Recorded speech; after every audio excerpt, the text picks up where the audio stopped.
കരയിൽ വന്ന് പൊന്നാനിയൊരു പുരയിൽ നിന്ന് പ്രായം 18 യുവതിയെ കേറി പിടിച്ചെന്നും അങ്ങനെ പട്ടാളക്കാർ അവളെയും കൊണ്ട് കടലിൽ പോയെന്നും കാനോത്തിന്റെ വിരിപ്പിൽ നിന്ന് കൈ കൊടുക്കും മുമ്പേ അന്ന് കുഞ്ഞിമരക്കാർ പെട്ടനെ വിട്ട് പോരുകയായി.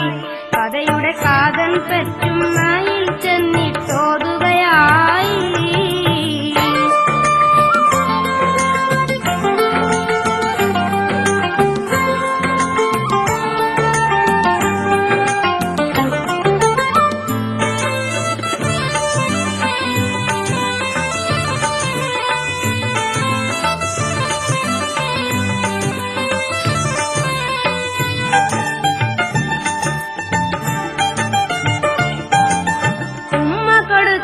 സമ്മതമാലെ കുടവാളേന്തി ചൂരിതമാലെ തോണിയെടുത്ത പറങ്കിക്കപ്പലിലെത്തിപ്പേട്ടെ പാവം തരുണിയെ രക്ഷിച്ചുടനടി തോണിയിലേൽപ്പിക്കുന്നേ.